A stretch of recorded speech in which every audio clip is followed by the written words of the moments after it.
पाकिस्तान, तुर्की और चीन दुनिया के लिए नासूर बन चुके हैं। पाकिस्तान जहां दुनिया भर में आतंकियों का सप्लायर है, वहीं तुर्की दुनिया को मजहबी कट्टरता की आग में झोंक रहा है।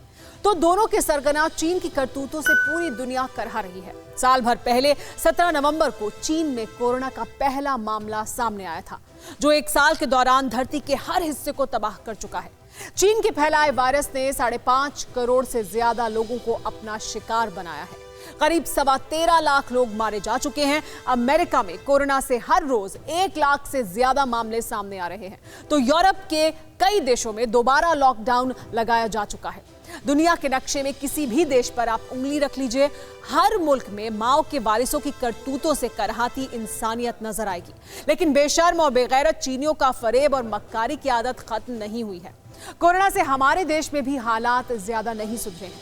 देश में कोरोना से ठीक होने वालों की रफ्तार लगातार बढ़ रही है, लेकिन कई राज्य अब भी चीन से आई इस मुसीबत से जूझ रहे हैं। सवाल यह है कि वैक्सीन कब आएगी, कोरोना कब जाएगा? तो ये रिपोर्ट देखिए।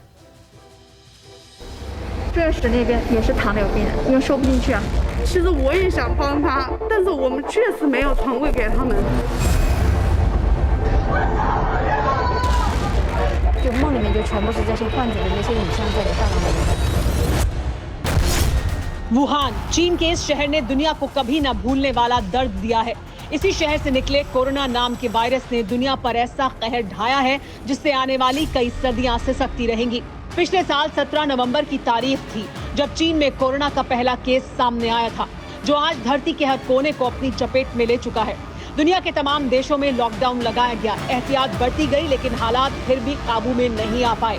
दुनिया के तमाम देशों के मुकाबले हमारे देश में हालात बेहतर हुए तो हैं, लेकिन बढ़ती सर्दी के साथ ही कोरोना के मामलों में उछाल ने कई राज्यों की नींद उड़ा दी है। देश की राजधानी दिल्ली भी ऐसे ही राज्यों में से एक है। दिल्ली में अब तक 4,89,202 लोग कोरोना वायरस से संक्रमित हुए हैं और इनमें से 4,41,361 लोग ठीक हो चुके हैं। अब तक 7,713 लोगों की मौत हुई है और इस समय 40,128 लोगों का इलाज चल रहा है। खास बात यह है कि प्रदूषण की वजह से दिल्ली में कोरोना वायरस के मामले लगातार बढ़े। यही वजह है कि देश की राजधानी एक बार फिर मिनी लॉकडाउन की तरफ बढ़ने लगी है। सारी कोशिशों के बावजूद भी अगर किसी बाजार में हम देखते हैं कि सोशल डिस्टेंसिंग और मास्क का पालन नहीं किया जा रहा और वो एरिया एक तरह से लोकल कोरोना हॉटस्पॉट बन सकता है, तो उस वहाँ पे बाज़ार को कुछ दिनों के लिए एहतियात के तौर पे बंद करने की इजाज़त दिल्ली सरकार को दी जाए। ऐसा प्रस्ताव अभी केंद्र सरकार को भेजा जा रहा है। इसके लिए भी मैंने एलजी साहब की परमिशन के लिए अभी लिख दिया है। दिल्ली के सीएम अरविंद केजरीवाल ने प्रेस कॉन्फ्रेंस की, कोरोना से बिगड़ते हालात बताए। ये भी कहा कि दिल्ली सरकार ने केंद्र को प्रस्ताव भेजा है, जिसके मुताबिक छोटे स्तर पर लॉकडाउन लगाया जा सकता है। जो आंशिक लॉकडाउन होगा, उन बाजारों को बंद किया जा सकता है जहां कोरोना के ज्यादा मामले सामने आए हैं। शादी समारोह में अब केवल 50 लोग ही शामिल हो सकते हैं। दिल्ली ही नहीं, दुनिया के कई शहरों में दोबारा लॉकडाउन लगाया जा चुका है। फ्रांस, ब्रिटेन, इटली, ऑस्ट्रिया जैसे देशों में बाजार फिर से बंद कर दिए गए हैं। अमेरिका में कोरोना से हर रोज 1 लाख से ज्यादा मामले सामने आ रहे हैं। कोरोना वायरस को दुनिया में आकर कोहराम मचाते हुए 1 साल हो चुका है, लेकिन अभी तक हजारों और लाखों लोगों को इस वायरस ने प्रभावित किया है। लाखों लोगों को मौत के घाट उतार दिया है चीन से पैदा हुए इस कोरोना वायरस ने।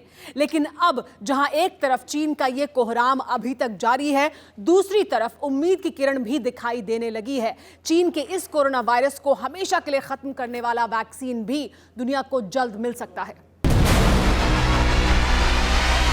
वैसे तो कोरोना की वैक्सीन को लेकर इस साल की शुरुआत से ही दावे हो रहे हैं, लेकिन अब पुख्ता खबर आने लगी है। अमेरिका की बायोटेक कंपनी मॉडर्ना ने कोरोना वैक्सीन का ऐलान किया। कंपनी का दावा है कि ये वैक्सीन कोरोना के मरीजों को बचाने में 94.5% तक असरदार है। ये दावा लास्ट स्टेज क्लिनिकल ट्रायल के नतीजों के आधार पर किया गया है। खास बात यह है कि ये वैक्सीन 2 से 8 डिग्री सेल्सियस तापमान में 30 दिन तक महफूज रह सकती है। दुनिया भर में कोरोना की वैक्सीन के लिए वैज्ञानिकों की करीब 100 टीम काम कर रही हैं। ये टीमें करीब 50 ऐसी वैक्सीन पर काम कर रही हैं जो अलग अलग स्तर पर पहुंच चुकी हैं, लेकिन इनमें से सिर्फ 10 ऐसी हैं जो अपने लक्ष्य के करीब हैं। पहली स्वदेशी वैक्सीन का ट्रायल भी तीसरे दौर में पहुंच चुका है। उम्मीद है चीन की करतूतों से करहाती दुनिया को जल्द कोरोना से मुक्ति मिलेगी। इतिहास गवाह है कि जब भी कोरोना की तरह की कोई अनसुलझी पहेली सामने आती है तो साजिशों की बू आने लगती है। यही वजह है कि हम कोरोना वायरस पर चीन की हकीकत को सामने लाना अपनी जिम्मेदारी समझते हैं और हम यही कर रहे हैं। फिलहाल आप एहतियात बरतें, भीड़ से दूर रहें, सोशल डिस्टेंसिंग का ख्याल रखें और हमेशा मास्क लगाकर ही बाहर निकलें। याद रखें, लॉकडाउन में सरकार ने ढील दी है, कोरोना ने नहीं दी है। न्यूज़ टॉप 9 रोज सुबह 7 बजे और शाम 7 बजे सिर्फ TV9 भारतवर्ष पर।